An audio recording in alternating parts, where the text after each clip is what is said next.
Hello, hello, and welcome to a Lume Plotter's extended version.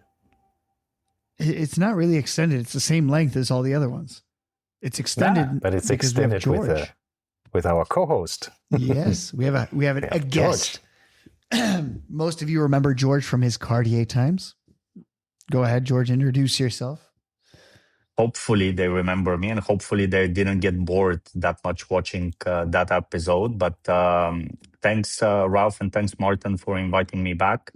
It's a pleasure to be here. I've been watch collecting for the better part of the last couple of decades, or maybe three. And it's always a fun part to speak to other watch enthusiasts and collectors about all the fun parts we did and didn't do, or wish we did, or we would have done should we start this again. And it's always fun to do that. So absolute pleasure to be here.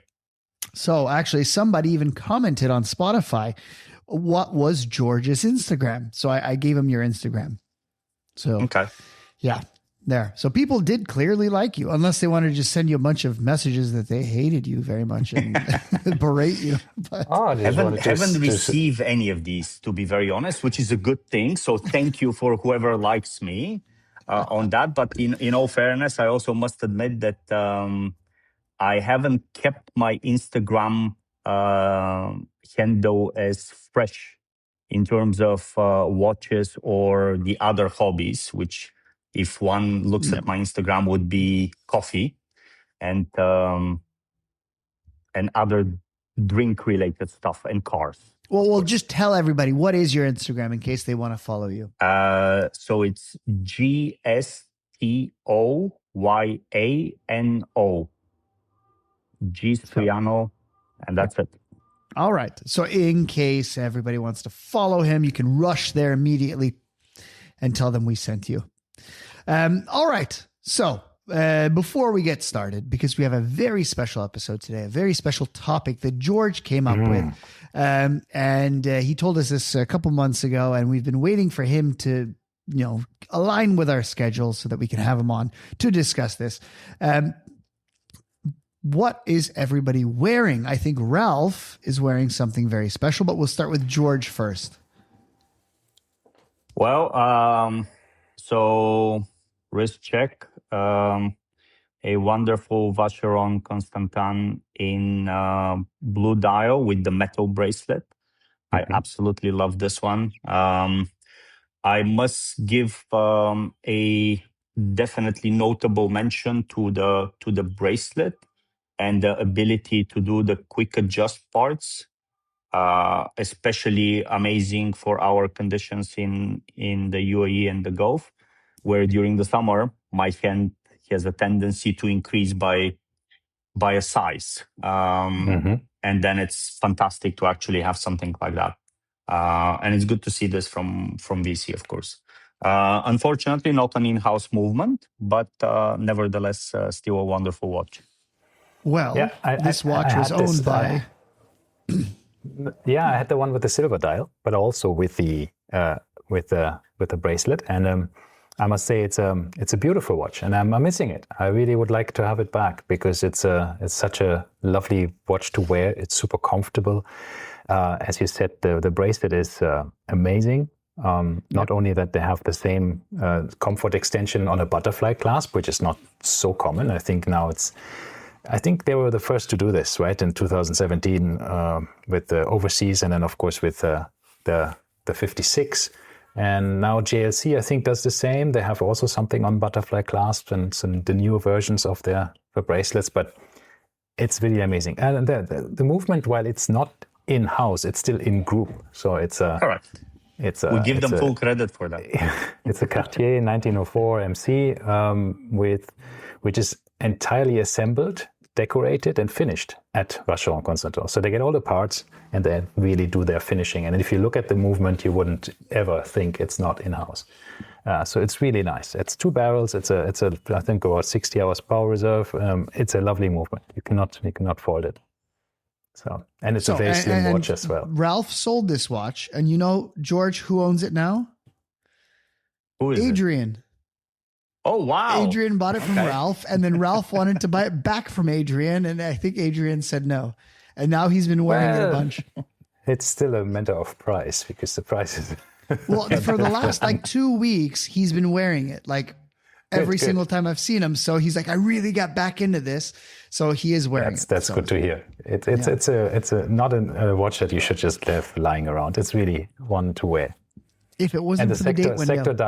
Sector dial style is... But the date window is so nice. I mean, this is also the attention to detail that they have, right? I mean, the numerals on the dial are exactly the same as on the date window.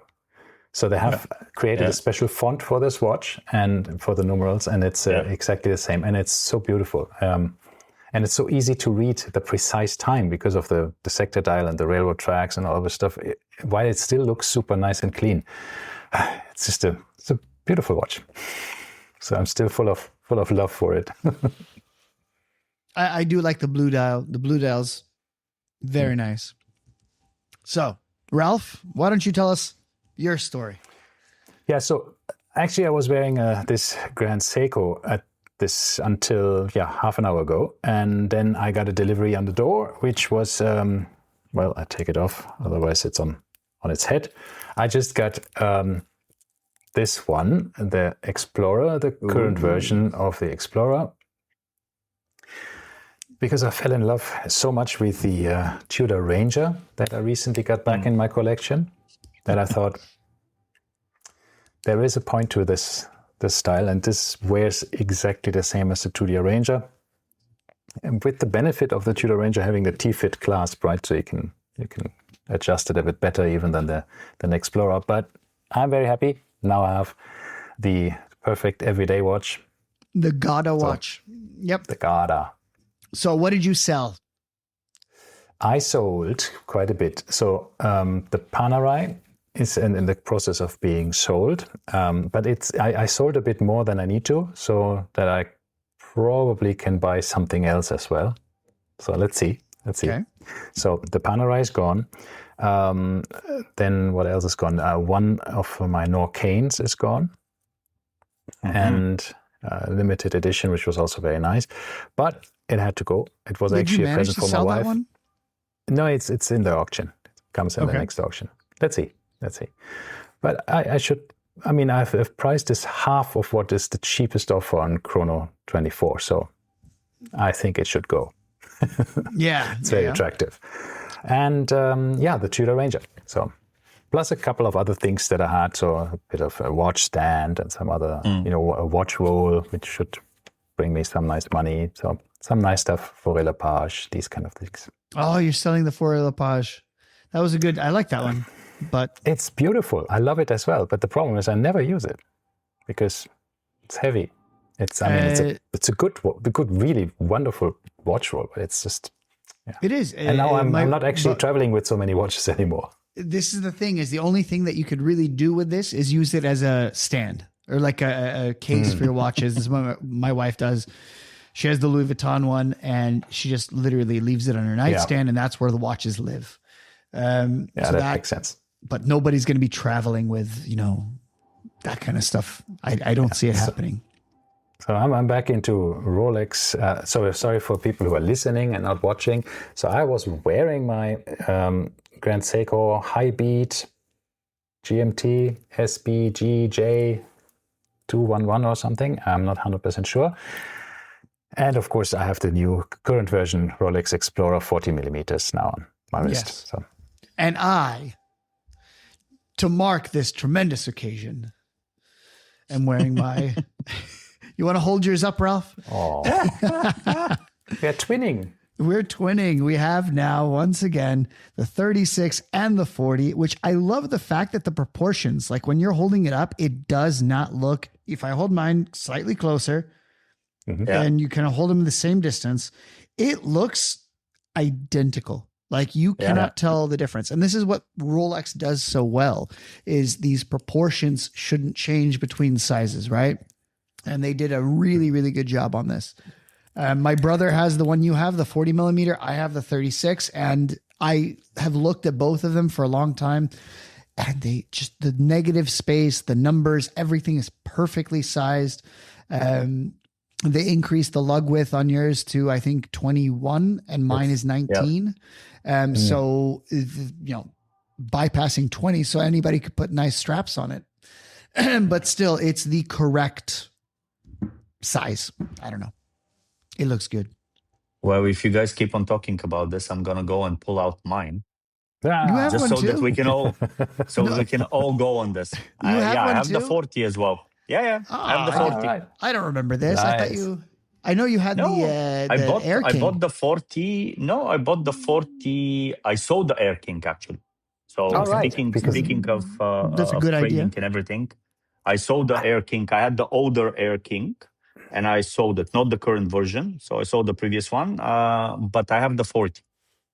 Well, I'm never so sure because I like the Air King too. I think the Air King is because it's so quirky, because it's so different. I like it.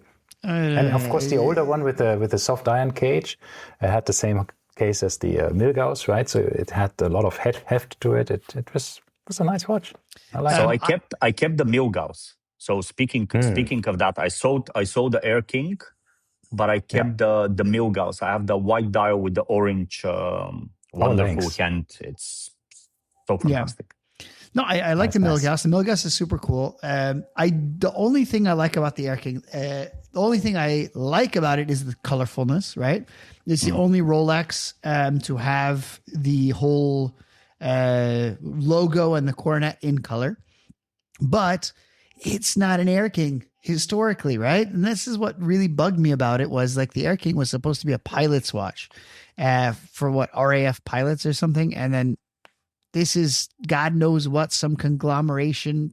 Is that the word? It was it was made. I mean, it is for still the an Air Bloodhound King. SSC or whatever it was. Correct, and then the Bloodhound is defunct, right? Yeah, so nothing everybody happened said with like it. there won't be a new one, but then there was a new one, even though there is no Bloodhound. That was the land speed record, right? That was what they were doing, like a rocket on wheels or something. Yeah. It's just weird. It's nice. I think it's a lovely watch, and I think this is what people want. I mean, they're always saying like, "Oh, Rolex is always so boring," and then they do something not boring, and people complain about it. I don't like it. It's true. It's true. But I mean, nobody can complain that the freaking puzzle dial and the celebration dial are boring. Like, those are as far away from boring as you can get. Yeah, but recently I was walking the dogs and I heard somebody else again complaining about how Rolex is not innovating and they lose it and they will become an old person's watch if they're not taking care. And I think maybe if you just apply this to the design, it's possible. But on the other hand, that has kept them afloat for the last 100 years because they didn't change too much, right? I mean, they did have some quirky designs every now and then. Then nobody wanted to buy them, so they stopped producing them. But on the other hand, I mean, they have a new movement, the Siloxy hairspring. They have this new, I forgot the name of this new escapement. What is it called? So I was going to talk about this escapement because I heard something very interesting. So let me look at Rolex escapement. What is it called? The Dynapulse. I forgot. Escapement. Yeah. So it's a bit like a double impulse, sort of double impulse escapement. Then what's the difference between the Chronergy and the Dynapulse? The Dynapulse is a bit more complicated than a Chronergy. But the Chronergy has been out for a long time, like what, 5, 6, 7 years, something like this. Yeah, if not longer. And but because all in all, in the world of watchmaking, there's only been a handful of new escapements that have come out since the Swiss lever, right? One was the coaxial, then was the Grand Seiko with their spring drive, and then this was the I already forgot the name of it. Chronergy escapement. Chronergy. These are the three, right? That's it. That's all of the escapements that have been kind of. Yeah, the Chronergy is basically in all the 332 XX movements, right? Yeah. So since, I don't know, 2017 to 2021, something, I don't know. Yeah. It started in the date in 2015. The first 3-2, something like that. Yeah. No, it wasn't a day date before. So before it became into the other mainstream watches, they always start with the lower, The higher, the lower lower production volume numbers. or Yeah, lower volume. production numbers. Like the Siloxy hairspring came only in the lady Datejusts first, and you think, why To would make they sure it get the works. newest hairspring? Yeah, exactly. Because you don't it's want a slower, million people more- buying, regular Datejust, sending it back and saying your, escapement broke or your hairspring Exactly. broke or whatever. So, yeah, that was interesting. I didn't realize that, when they had this Chronergy escapement, there was actually that big of a deal. I still don't know what it does. But the new one, which is not the Chronergy, it's just the newer one, which they have launched with the Land Dweller, is even better, right? The Dynapulse. The Dynapulse, or better. Hopefully, it's better. I don't know. But it's also higher frequency. So who knows? It's a high beat movement. So I mean, for every other watch brand who would just have a high beat movement and a completely new escapement with whatever 20 patterns on it, everybody would say like, "Wow, this is innovation." But with Rolex, it's just like, "Yeah, but the watch is boring, so I don't care." But none of us knows what this does, any of these escapements. I did make an episode about this, or we talked about it, of what this actually does and why it's better. It reduces friction. It has it has two impulses. It should have longer service intervals. It should be just more precise, and all of these things that you want in a watch. Because if it's less friction, you can have also a smaller hairspring. If you have mainspring, and if you have a smaller mainspring, then you can have flatter movements or longer power reserve, whatever you want to do, right? So you can do multiple things with it. But in essence, why is this different than a traditional escapement? Because right now you're The just telling traditional me escapement is actually quite brutal because it really hacks and has a lot of friction of how it actually. That's why the watch ticks so loud, because the ticking comes from things hitting each other, right? So it's not smooth. Yes, but then So what's that's different? why How did they change this? Well, they use this because of the multiple levers that are actually getting into the gears. And if you see the wheel as well is very differently formed, Shaped. right? You have these, shaped exactly. So you have this much less friction to actually push the wheel forward or push the balance. So you need to have a bit of an impulse for the balance wheel, so it keeps on going. Otherwise, it doesn't do that. On the other hand, you need the balance wheel to push, to let the escapement move forward with the power of the mainspring as well. So it's very interesting how they do this. See, there's a nice video from Rolex, which I just think it's good to watch then, and that explains it quite well. So anyhow, they have, I don't know how long they have researched on this one, a couple of years, 10 years, I think, or so, filed all the patents, and it seems to be quite good, because obviously you don't want to make another coaxial escapement, right? It's similar in what it does, but probably a bit better. And that's Swiss refinement. As we talked about innovation with coaxial, in an area, it's exactly what was it Henry Ford said? If I would ask my customers of what they want, they would say, I want a faster horse, because he was building horse carriages before. But that's what the Swiss watch industry is doing. I mean, it is still the horse technology, basically, the mechanical watch, just better. but you can't change it. I mean, you can't do a quartz movement, at least not when you want to be a traditionalist as a watch brand, right? Because you want to have this feeling that you need to take care of your watch, that you need to, wind it, set it, service it. I think it increases the love and affection you have for these little mechanical tools. If you have I have a Citizen, whatever, Eco Drive that lasted me for 17 years before the accumulator or whatever the battery is gave up. And that's props to Citizen. I gave it to the service center here in the Dera city center. They took it in. 1 week later, I got it back, and I paid 212 or something, 216 dirhams for a new battery after 17 years. very nice. But that was a That's a perpetual good calendar. service interval. Yeah, and it was a perpetual calendar chrono. So it was a very expensive watch. Even for 17 years ago, I paid 2,500 dirhams or so, which is quite a lot at the time for a citizen. For a citizen. But, yeah. For any watch. I mean, 17 years ago, you were buying like an Omega DeVille would be around that price. Yeah, maybe dollars. Yeah, it would. Because when I was around 2015, you could buy an Omega, whatever DeVille, the Speedmaster DeVille would be like 8K. And that was like, what, 10 years ago? So go back another. Yeah. I think it's just a lot of money. Well, I've told Martin this, but one of my early Omegas that I had bought from one of the GCC agents, it was on sale, and I bought it for just a shade under 3,000 dirhams. Which one was this? I remember we just discussed the blue this. one. Let me see. You have it in front of you. Oh, move it to the right a little bit. Yeah, there you go. The Speedy, the Speedy reduced, the Schumacher. No, but what? How much? 3K. Under 3K. Under 3K. Brand new from Rivoli. Brand new. No, not from Rivoli. Sorry. So that anyone listening to this doesn't get excited. It was another agency. At the time? It was another agency in the GCC. Okay. So not in UAE. So we have to mention that Rivoli is majority owned by the Swatch Group. So it's basically as in-house as it gets, like an in-house boutique, basically. Yeah. Yes.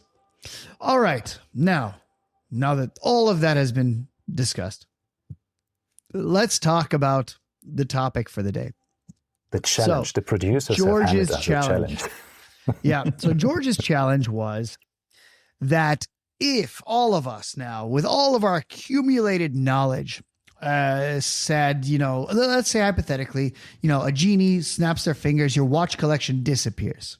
You get the cash for what your watches are worth, right? So not, like you lose 50% because you had to sell it and some guy negotiate. No, you get the value that you think you deserve for all of your watches. The question becomes, what would you do differently? Would you buy exactly the same exact watches? Because once again, you have the same exact money to buy those watches. Would you do something differently? And if so, what? So the idea is we'll go kind of one at a time. We'll start with what is the most important kind of piece that you would buy first? The Archie luxury idea when he had his entire collection stolen, which nobody really knows if it was stolen, if it was not, was it insurance fraud? Who knows? But he then said, okay. And then he went straight up and bought a bluesy two-tone Submariner as his first return to Grace watch. So we start from what is most important to us and work our way to what is probably least important in your collection. And, we'll, until you run out of money or you say, I don't need anything else. That's the idea. Mm-hmm. Okay. So once again, we're all at different budgets. It's whatever your watch collection is worth. So if my watch collection, I can only afford one watch, I buy one watch. If I can afford 15 watches, I buy 15 watches. If I can afford one, super complicated Patek, that's all I get. So it's up to you, whatever you want to do. So, that being said, anything else we need to say before? No rules, regulations. Oh, I think another element to add to this is probably for everyone listening and watching on this. Let settle them in as well in their own thought process. And full transparency, I've pulled out some boxes here behind me, just looking at stuff and thinking, have I done this the right way in the past? Moments I regret. No, you have not. and other parts disregarding Martin's opinion on this. But I think the whole point of this is for any of the listeners and the viewers to think of how would they rehash this. And this all started by me seeing I think January 1st or January 2nd, some 2026 top watches to buy or some rubbish. etc. That sparkled that part, and it kind of got me to think on the back of the previous show as well of what would I have done differently, and what would be some regrets potentially on that of letting go of certain pieces or not letting go certain pieces. But I think that's just to frame this for everyone as well. Yeah, so you're buying them back at today's prices. We will give you, we as in the genie who made your watch collection disappear, will give you today's prices for the watches you have, even if, you bought them 15 years ago. For your 3,000 dirham, whatever, you can get today's price, okay? Just to make things easier. 20 something. Yeah, and we should say where we would get these watches. Because, some you would buy at the boutique, some you would buy on Chrono, some you could buy wherever.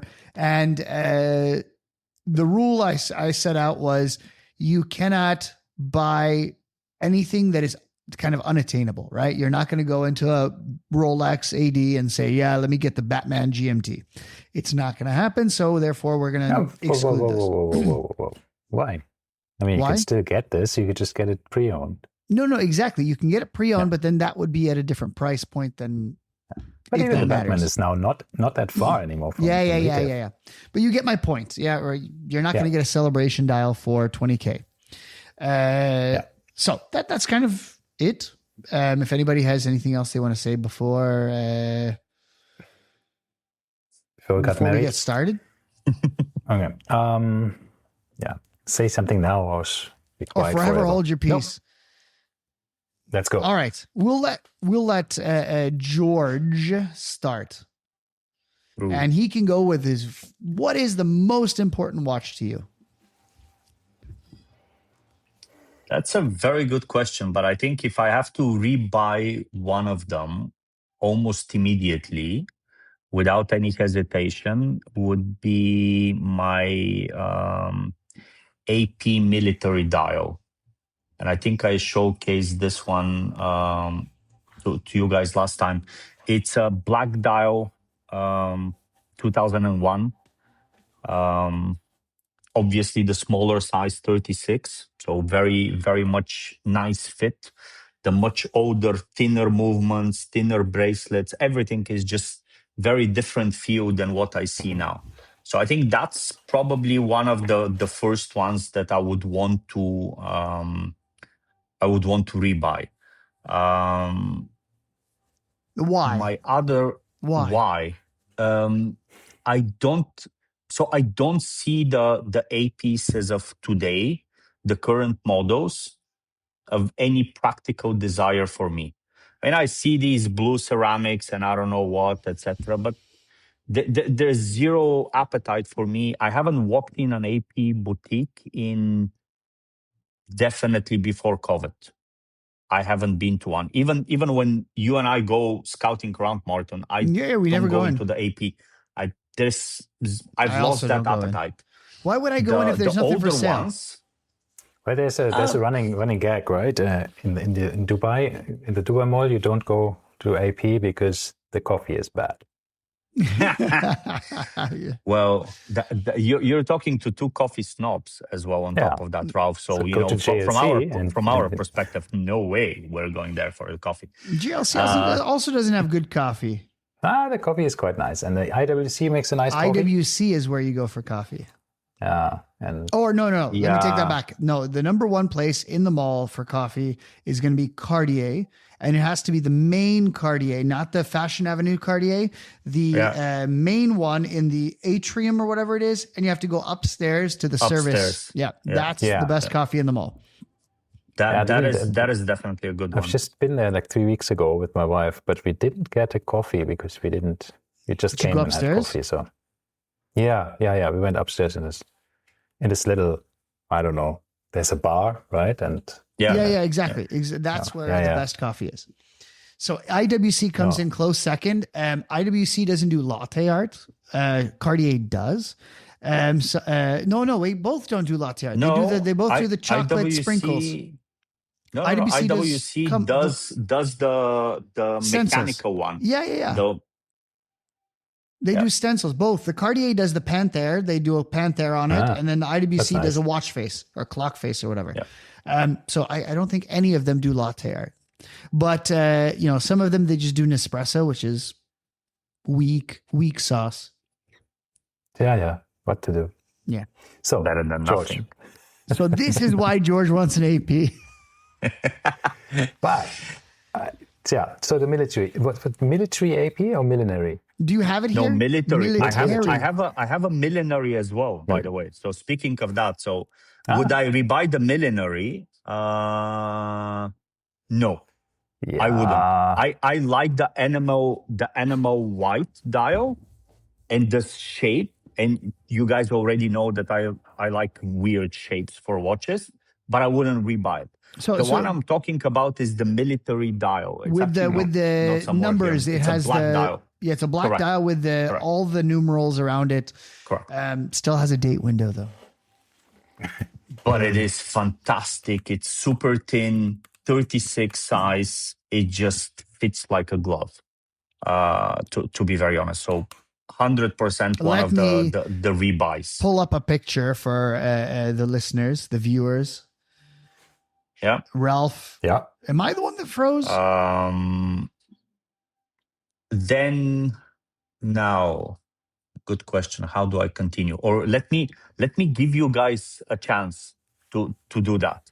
Okay. So you tell me. Let's pick up with you, Ralph. What would you rebuy first? I guess, or where would you go into that pivot? Yeah. Let's just check for Martin, who seems to be frozen. Yeah. Hello. I think he's looking Okay. for the millenary dial. Then let's wait until he either comes back or unfreezes himself. So I think we're back. okay, you're back. So I think what I would do, or most important, it's very tough. I'm between my Casio G-Shock Square Steel, which is not a very expensive watch, but if I have no watches, I need one watch, and that would be one that I can just do everything with. But on the other hand, I would probably go for one of my very versatile watches. I have two watches that I have with three different straps. So one is the Overseas, and I think I would just go back to that because I really, really love this watch. It's one of my most worn watches of the last year. Blue dial, boutique edition, Overseas, time only. I might change that to a dual time or a chronograph. But I think the chronograph is even a bit bigger, so I would probably just do the dual time. But yeah, three different straps on it. You can wear it with a rubber strap, with a leather strap, with this bracelet, which is really nice. The updated one is tapering quite nicely, so I'm really in love with that. So yeah, that I would definitely get back. However, there's also something in me that says, the normal Royal Oak, the normal, so the standard Royal Oak, the Jumbo or whatever, is also extremely nice and comfortable. So they, of course, are not as versatile, but because you can't change the straps. So yeah, I would get that. I would get the Overseas again. I think it's lovely. So Martin. So we're going on the first pick around, and then we're going to continue on the different. All right, ones. And then we go back to George. All right. So I think I'm between two watches, and I did this last time, and it's kind of the one watch that I feel if I were to do things differently, I would go vintage ear. I wouldn't go straight vintage. I would go like neo vintage. So I think my first watch that I would get would be a older Submariner. The reason for that is I would ideally want a Tudor sub. However, the Tudor sub that I would want would be the blue dial Snowflake. Maybe I would go for a black dial Snowflake if that would be significantly cheaper. But those are like 70s and 80s. And I think that would be too old for an everyday watch, as in your one watch that you can just beat the hell out of.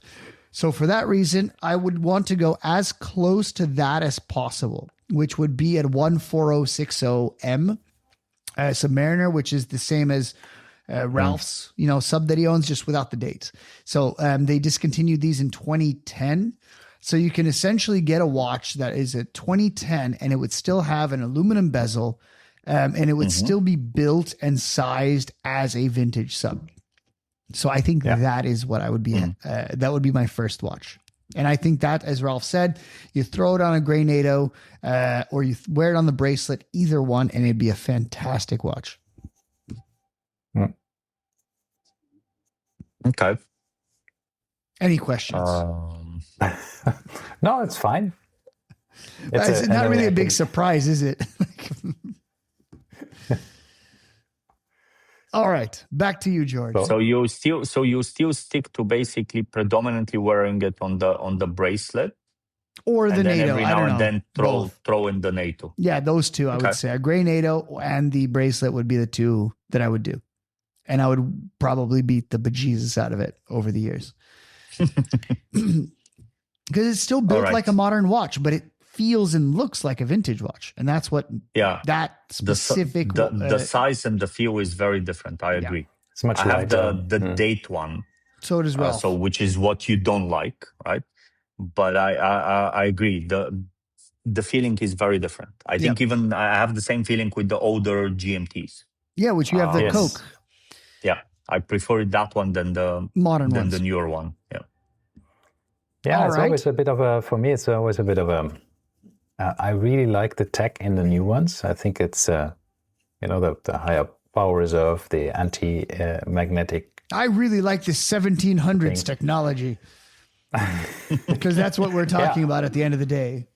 But what I also like is the construction of the new ones. It's just so solid, right? The problem is that it could be feeling a bit sterile, right? Because it's just so perfect. Sometimes too much perfection is a bit, I mean, I also like the old Submariner that I also have, like the same as you, George, because it's with the original bracelet. It's a stamped clasp, which is a bit weird when you're used to, the properly milled ones, and even the Tudor ones with the ceramic balls inside, and it's really like a fidget spinner that never breaks. But it just works well. It doesn't have the best bracelet, I would say, but it's a very comfortable and light bracelet as well. It doesn't really rattle on your wrist, If you take it off, it feels a bit flimsy, but if it's on your wrist, it's fine, right? So it's totally okay. So yeah, I'm always back and forth.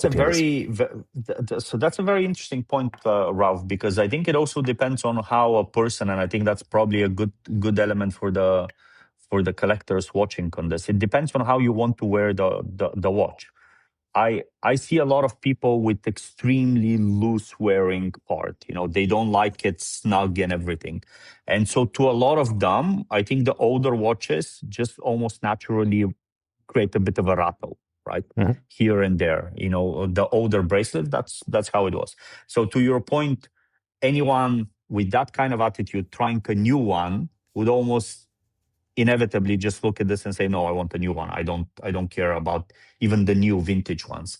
But I think the older ones have a special place in the heart for people who were more comfortable with the snugger ones. Or I personally like to hear this little rattle. It's kind of like it's a reminiscence of, different times, etc. There is perfection in the imperfection that you can find. That's what I said. It could be a bit sterile when the new ones are just too smooth, too big.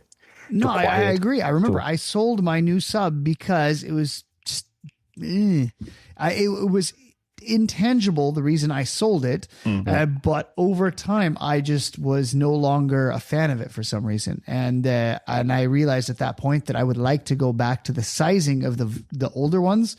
Because of course, the Tudor Pelagos that I have, the 39, is similar in size to an older sub. The Black Bay 54 wears so friggin' well. So once again, that's very, very old sizing, but still somewhere in that range is where I would like to be. And I think the new sub, every time I wore it, it was just, the blocked head, because the lugs were like freaking 3 centimeters thick on each side, and it was a square, and I just didn't look good. Yeah. The maxi case, was it super or maxi case? Maxi case. Maxi case and Maxi case, yeah. no super case, maxi dial. Oh, right. It was chunky. It's a chunky monkey. Anyway, back to George. What would be your next must-have? So the other one from the must-haves, the ones that I've enjoyed a lot, and to your point, Ralph, of something I wear quite often, and I love to throw it almost everywhere. I don't care. I go to the pool with it. I just love that watch. It's a Breguet, the Marine, the big date. The older model, not the newer models. I prefer the older one. The newer one is a little bit too thin for me. I like the older one. It sits a little bit thicker, has this amazing coin edge on the dial, on the profile of the case. And I absolutely despise it on a leather strap, and I absolutely love it on the black or blue rubber straps. And I love the way that even everything buckles down and back into it with the reverse part, so the rubber comes towards you, not on the outside. I mean, everything in that watch to me is just fantastic. And I know they've done different dials on this. The one I have is the white dial, and I prefer that. Not the blue, not the black, and the gray and everything. It's very clean, but it's just you get lost into that perfection of the dial. So that will be choice number 2. That's weird that you mentioned this because I've never seen you wear that watch before. It's also for such a me. liar. And I should say, I also have never seen you wear the AP either. Generally, you're always wearing something else. But I've seen them in the collection. You've never physically worn them in front of me. Well, what I find very interesting is when you hear somebody saying like, "Oh, if I go to the pool, I only wear my Breguet." Yeah, I didn't expect that one either. I was like, okay. No, that one is fantastic for that. It's just, but it is a marine. It is a marine. Yeah, it is. Chronometer. I mean, so it is made for that, but it's still, for me, Breguet and pool just not compute really. But yes, it's a lovely watch. Well, I must admit, I was also fortunate enough when I bought it to have bought it for a price tag that doesn't make my heart stop every time it goes in the pool. Yeah. That's another part, because with some of the other watches, I would actually hesitate to throw them in the pool on the pretext that something would happen, have a heart attack. But yeah, that's a challenge, right? Sometimes when you have this, even if it's meant for it and it's water resistant and it should be water resistant, and it's just one wrong or disintegrated seal gasket or seal, and then that's it, right? And you have a big bill for water damage in the watch, which is not nice. Yeah. All right. So these Ralph? are very, very strange choices by George. These are not something I would have picked out, which is funny because, I've known George for very, very many years, but like I've never seen him wear these two watches. And it's funny that like I had no idea about this. Like I didn't know that you like these two watches to that point. These would be your, first and second. So funnily enough, I've been offered many a times to sell the watches, both of them, and there's been zero hesitation. There are certain watches in my collection.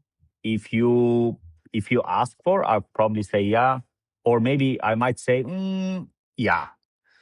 But I think these two, no. Even I was thinking that if I scale down to the maximum, what would I scale down to and what I would be comfortable with? Because the AP, you can go around with it, any meeting, any business part, etc. And then the Breguet can literally be for anything outside. Not that you cannot wear the Breguet even for meetings and everything. It's just, in my mind, this is how I think as a collector, everyone operates on their own frequency. which in my case, it's quite weird. So, All right. Ralph, number two pick. Number 2 pick. I think I would probably go and buy a Moser Streamliner. Okay. Which one in particular? The blue enamel. All right. 39 millimeters. okay. Because it has this nice movement in it. I think it has the small seconds. I'm not so sure. Is it a small second Yeah, it is. version? It is. Yeah, it so is, the right? blue enamel, the 39 mm. Yeah. That's Because- a good watch. That's a nice watch. What I would not buy instead is a bit of a challenge, because I really like the watches, the higher end watches that I have at the moment, but I might change the ceramic Laureato, which I love, but in order, if you see, let's say, today's prices, I would probably buy the Streamliner instead, and maybe a steel Laureato. Even though it's a bit redundant because they're both integrated steel bracelet watches, but Yeah, skip the Laureato. Yeah. You don't need it. but it's really nice. I like it. I mean, No, but I like my wear black ceramic it- one. So But wear it on a different bracelet. I mean, because I wear my steel Lorato on the rubber bracelet. yeah, no, the ceramic one also is there's a rubber bracelet you can get for it. But I really enjoy the ceramic because it's so light. It's so Full ceramic. warm. Like, why not? It's This full was my ceramic and it issue looks with, really cool. with the Tudors, right? The Pelagos is if you're going to have a titanium watch, the titanium bracelet does so much, right? The FXD, you don't get this. So I agree. Full ceramic all the way. But the thing is, I also really like the ceramic, the Laureato. But the problem is that I've got it for a stonking deal. Yeah, so like a third of the like price. you, George. Yeah, for 1/3 for a watch that wasn't even 2 years old. And thanks to ceramic, it looks brand new because there's not a single scratch on it, right? Of course. It's Yeah, such that a would be- like it's a weird watch, but it's a cool watch. And I really love it. Yeah. That's I love the Loratos. But you wouldn't No pay matter what, retail it's- for it. No, No, I wouldn't. same way I If- wouldn't pay for the Piaget Polo S. I love both watches, Yeah. but I would never pay retail for either of them. I just love them to death. Agree. No way. Yeah, that's a challenge there. I think so many watch brands have now priced themselves out of at least my budget, what I would be willing, or what I think they're worth. Let's say Yeah, it this way. absolutely. So Absolutely. So my next pick is also from one of these brands that I think has gone nuts in prices. And I don't think that they're worth this, but once again, it's a watch that I think is a cornerstone in my collection, and that has to be the Speedy. And I would want another Speedy. And now, if I already had the sub, I would say I'd probably go a little bit older. I mean, mine already is old. Mine's 10 years old now. It's the 1861 movement. I would probably stick to that category, and maybe I would go one or, a little bit older, but not by much. So I'd still want something around the 2000s and above. If I found a good one, or actually, I changed my mind. I would go for what I saw once when I was in Switzerland. I found a birth year one, and it was in 1985, my birth year. It was purchased at in Switzerland, in wherever it was, Zurich or something. And it was literally one day away from my birthday. So it was November 24th, 1985. And it had all of the extracts from all of the factory paperwork. Everything was with it. And so once again, we can go down the rabbit hole of, oh, well, it was a 1985, but that doesn't mean they made it in 1985. Yeah, I don't care. The fact that it was purchased is cool enough for me. And it was recently serviced at the factory. And I think that would have been cool. And I didn't buy it. And it was 5,000 euros. And in retrospect, I regret not buying it. yeah, I'm over birth year watches. Oh, did you have one? Yeah, I had the Omega Seamaster, 1972. I didn't have one, so this is the problem. Is do I need to get it to be over it, or Maybe this is my because- other thing is if I were to just buy the Speedmaster, I would get a Speedmaster either way. Mm. And if I could choose again, I would get a birth year Speedmaster, because I think I wouldn't go birth year sub because I want to beat the sub up, but I'm always more gentle with my Speedy than I am my sub. So I think with the Speedy, I'm going to be gentle with it anyway. So, and we know that movement is absolutely bomb proof. I think that would be a really, really good one where you could go vintage. It looks the same and performs roughly the same. And hasn't been much change in the movement over the decades. Yeah. So that's my choice. For me, birth year watches were just, I thought this is also the coolest thing. The watch is as old as me, and I don't know, I found it amazing. But then I had a discussion with my wife, and she basically asked me, so if this, what does it mean for you if this watch is as old as you? And I really was thinking about and thinking, yeah, actually it just is, I don't know, it's just an excuse to like that watch maybe. So, and she said, would you like another different watch better if it's from your birth year or not? And actually you think, no, actually I want the modern, the current version, because it's a new watch or something. And you know, I wouldn't want the overseas, even though it doesn't exist, from 1972, which is very old. So like me. So the problem is then, why would I then buy this old watch just because it's a birth year watch? And it didn't. For me, it was just my reasoning fell apart when I had this discussion, because I thought, actually, it doesn't really give me anything in addition to having another nice watch, right? But you needed to get it out of your system, though. I think, I needed to have it. That's the other part, right? Yeah. You have to have the experience, yeah. But right now, my Speedy is my daughter's birth year watch. And not just birth year watch, I bought it on her birthday. But that's different, because I think this is something that you buy for a specific occasion or to celebrate a specific occasion. My birth year is just like... It's not, if your parents had bought a watch and given it to you, that would have been different. Yes. Okay. I kind of agree with that. I'm just going to go with an older Speedy. Then you know what I mean. If it happens to be a birth year, great. But I'm not going to go hunting for it. Nor would I pay more for my birth year watch.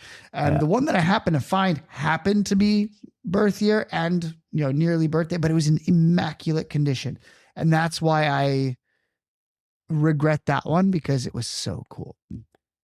And at the time, by the way, this is when I saw this was probably, I don't know, 2018. And I was looking at it and thinking to myself, like, why would I pay more than retail for this older watch? And in my mind, that didn't compute. But now look at the retail prices of Speedies. They're 10,000 euros. So 5 would have been a freaking absolute bargain compared. Although I paid like 3,500 for mine, But that's the part. I think there are certain, and again, this is linking to the conversation that in hindsight, certain of the decisions that we've done and we've looked at based on how you're seeing the prices evolve or etc. would have been different.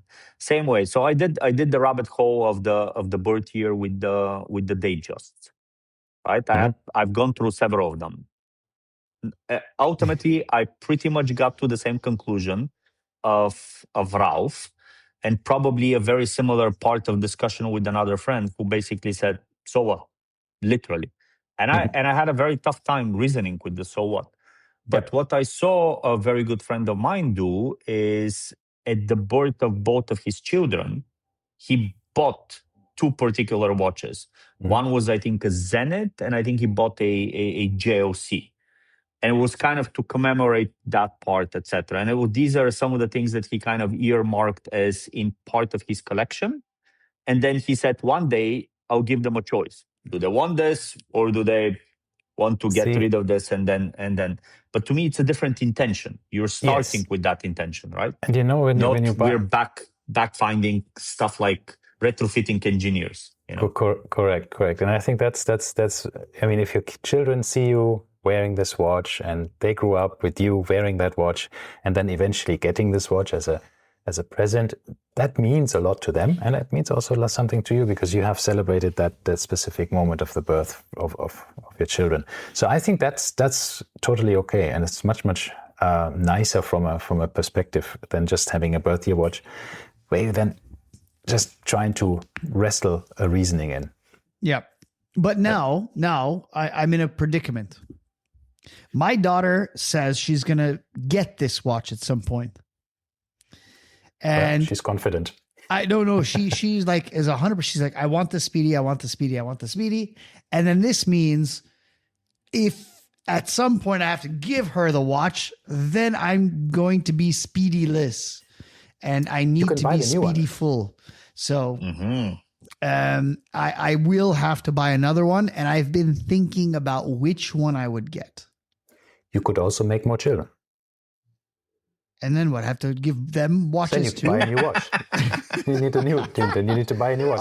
Oh, so for each one I would get a Speedy.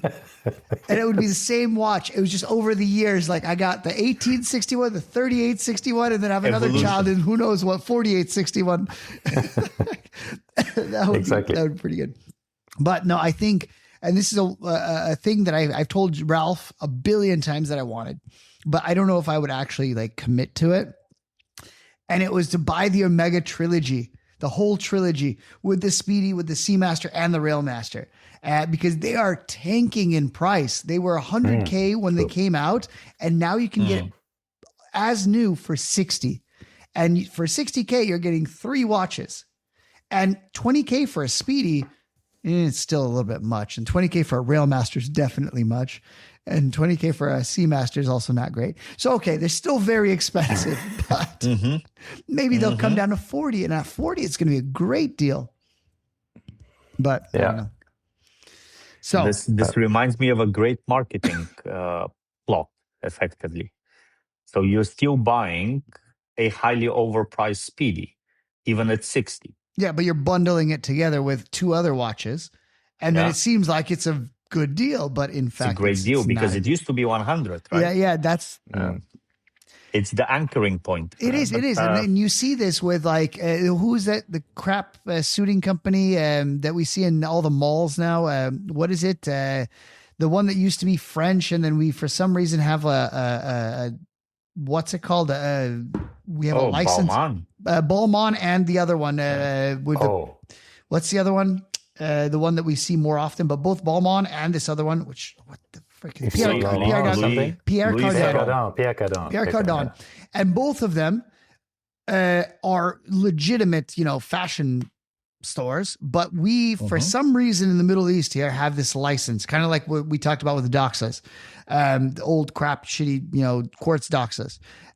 They're legally allowed to sell clothing, and every single time we see them it's like 95% off, and then people are like, wow. And it's always buy 95% one, get 3 off. Yeah, but it's always on sale. And this is the reason I stopped going to Secor, by the way. Secor used to do this, where everything would be like 2,000 dirhams. And then you'd be like, but it's half off today. And I quickly learned that every single day is half off. So they would always try to anchor their prices high to compete with like Massimo Dutti, for instance. And then they would always then give you a 50% discount. And I'm like, this is not going to be at the same level. But anyway, long story short. Very true. Yeah, they have a weird agreement one day. I think they sold the rights to the brand, or it's like a franchise. They get the same cuts, but they are allowed to manufacture it anywhere. So these ones are manufacturing it mostly in China and other places. So it's a very specific licensing agreement that I think Pierre Cardin shot himself a few times in the head because it was silly in the long run. Maybe good in the short while, but it's very different from the Pierre Cardin that you see in Europe or in the US. Anyhow, this is the one when people are seeing Balmain or something and think, oh my God, that's so cheap here. It's like, yeah, it's also not the same It's product, technically really. fake, but technically real. Correct. It's a very interesting gray area. It's not fake, but it's not the real thing either. Yeah. So Don't they have the same situation with Supreme? I think there's a Supreme brand out of Spain, which is exactly the same, in the same predicament as the US one, and I think they've been constantly actually at a conflict with this. I mean, but I yeah, don't know. similar part. Anyway, all right. back to watches. Whose turn is it? George, is it your turn? Well, I think we should agree that we're going to do 3 watches each, because Sure. I don't think we could do That's very all we many can do. more. Yes, we have a few minutes left. Yeah. So, George, All right. So this is the third last watch in one. your collection. This is all you get. Third one. So I was contemplating whether I would have set the Wimbledon dial Datejust, but then I kind of glanced behind me on something, and it probably won't be this one in particular. So this Is that an £1. Oris? An Oris Diver 65? Absolutely. With With the bathyscaphe. Now, it might not be the bathyscaphe. It might be You already have a the Blanc 50 Pan. fathoms. So, yeah, I think probably the 50 fathoms. This is for the new collection, Martin. Yes, but Yeah, didn't he say correct. the second pick was also a Blanc Pan? No. Second pick was Breguet. Ah, okay. All right. I don't know why I thought Blanc Pan. Okay, go on. Sorry. No. Oh, yeah. So I think rather than the bathyscaphe, I'll go with the traditional 50 fathoms. I tried it the other time. If you remember, Martin, we were together in the mall, in the store, and I really, I really kind of got this little urge of. I even went as far as asking them, would they trade mine for the new one? Which obviously they looked at me like, weird man, get out of our store. But I wish and put your pants back on. But I kind of wish they would have had that kind of service and attitude, to be very honest. Which is funny because you showed this bathyscaphe right now, and Ralph sent me a bathyscaphe this morning. Oh, okay. Yesterday, yes. Or yesterday. I did, and it was exactly that. Thank you for that. Same color. Because it's the for the cheaper than this one. Again, that being the Rolex Explorer 1. The Rolex Explorer 1, pre-owned. Of course, cheaper than in retail, of course, by a significant amount. Yeah. But the bathyscaphe, I had the blue ceramic, so the gray case with the blue ceramic dial, blue dial and blue ceramic bezel. And I love this watch. 120 hours power reserve. I don't know about yours, but mine was extremely accurate. And it really was running for a week. You know, you could pick this up at any time, this watch, and it was still running. It was just totally surprising. Three barrels in sequence. It's just an incredible movement. But I saw that same watch, bathyscaphe in black with a steel case, but with the annual calendar and moon phase. Cheaper than what I paid for the Rolex Explorer. It was. Oh, wow. I don't know how much the retail was on that watch, on the bathyscaphe with the annual calendar. It's 60. This one was 60. And because this one had climbed up. So this one, if I'm not mistaken now, it's almost 50, 48, something like that, right? And I think typically they do about 10 to 15K on top for the Chronos. So 60 makes sense. So I checked it. It's still in the catalog. It's 60, and this was for sale at a dealer, not negotiated, for 26 in mint condition. Wow. Yeah. Then that's when you really question, like, why do I buy a watch with a very standard movement, machine made, when you can get a watch that is made by Blancpain? That means a single watchmaker has actually put this whole thing together with an annual calendar and a moon phase and 300 meters water resistance. It's by any stretch of the imagination the better watch, right? It is. It is 60,700 is the current price. And then I have the same movement Jeez, in my other Blancpain, and that's why I didn't buy it. But otherwise, it's just like as a watch collector or logical enthused person, you think, how is this possible? How can this be, just like nearly half the price of a Submariner or something, and you get such high quality watchmaking with hand finishing and a beautiful movement in it, and it's just. It sometimes boggles my mind how these brands have so little brand recognition, and how they're just. Yep. But good choice. So you would probably go with the 50 fathoms. Also, beautiful watches. Blancpain is such a watch brand that I like so much, and I think it's criminally underrated. That's why I had 3 of them in my collection at a point of time, but sold one eventually. So only down to 2. All right, Ralph, what is your choice? Yeah. For me, my third one, if I had to just 3 for now, I think we have to do a second part of this. We could keep going forever, yeah. that my wife gave me, which is the Glashütte Original Pano Reserve in rose gold. But it wouldn't be the same one. It wouldn't have been gifted to you. You would go out and buy this one. So keep that in mind. Yeah, well. So would you go and pay? If it's not a present? It's not a present. You're not keeping something from your old collection. Remember, you're buying something. So I'll give you a little bit of a replacement for that. In the same kind of category. You can get a Langenzone.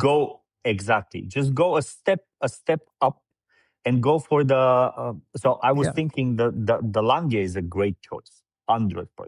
And it looks the exact same. And Glashütte is as well, but I mean, I have one. I have one Glashütte Lange that I really like. It's the 1815 from the 40 millimeters. It's the older version that was discontinued in 2014.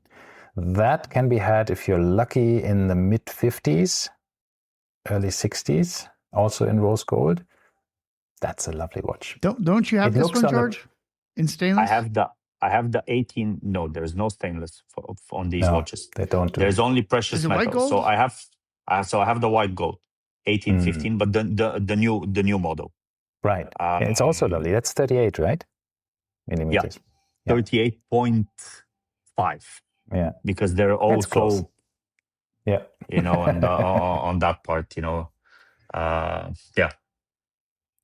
Yeah, so that's a wonderful choice, though. But see, this 1815, for example, is a watch. When you see it in pictures, you think, it looks like a traditional watch. It's nice, but nothing super special. But once you have it in your hand and you look at the dial and all of these little details, it just feels so much nicer. Once you have it in your hand, you think like, oh my God, this is so nice. I had a person in a meeting sitting opposite me, and he was wearing this watch that I want, right? And then I couldn't take my eyes off it.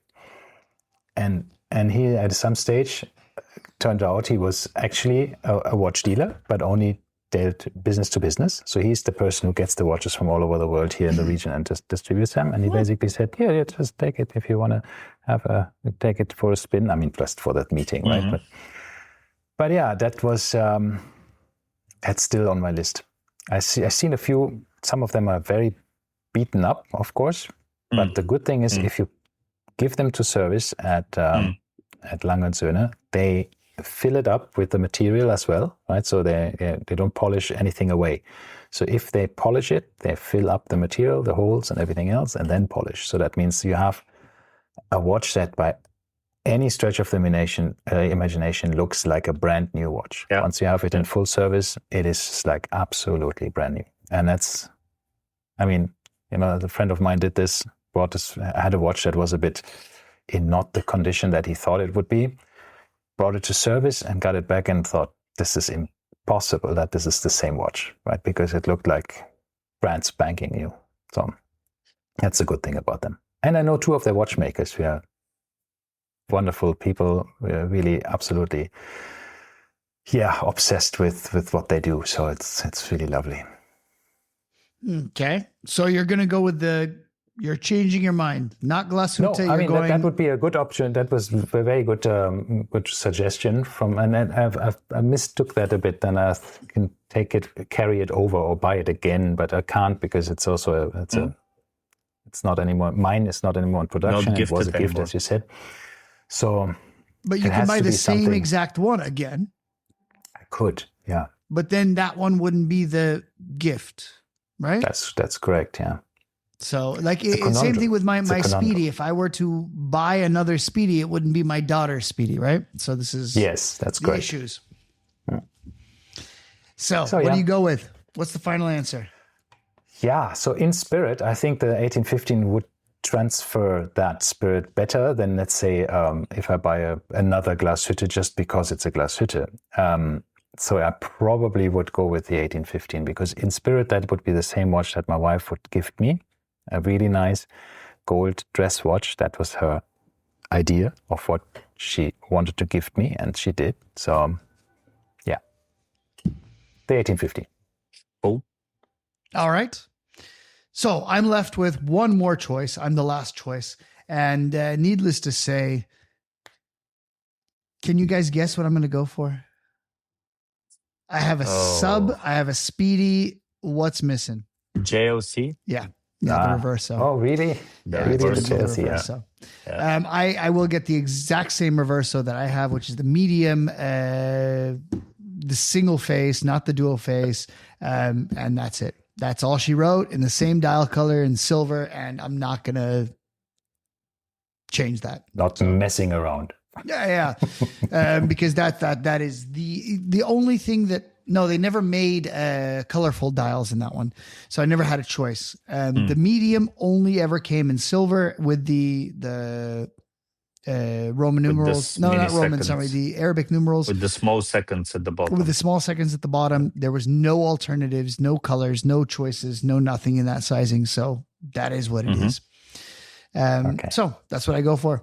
And now I have a 3-watch collection. Excellent. Gentlemen, that was a pleasure. Yes. We have to continue. We have to get more than 3. So we have to do this again and do 6. Continue this. Yes. Absolutely. But things are going to get hard at that point, because I think the next 3 would influence your first 3, right? So then you're starting to split hairs. Like, well, yeah, I got a sub, but then I think I would want, a tutor of some sort. And then I would but then I don't really need the sub anymore. Like, should I just get, and this is where I ended up, right? Having the Black Bay and the Pelagos takes the place of the sub. And so basically what you're saying is, with this exercise, we have not just revamped our watch collection, but we also reduced it to 3. Yes. I think so. Yes. I still think another session of 3 is a viable part. I could do another session of 3. That's fine. 6. Because we need to think of, to Martin's point, is a good comment. How would the other 3 on the back of the first 3 you've selected, how would it impact the other 3? So I think it's a good push for the brains. It is. We'll do that another time for sure. Excellent. All right. Thank you very much, George, everybody. for being here. We appreciate having you. Thank you very much. Thank you very much. Bye. We'll see you.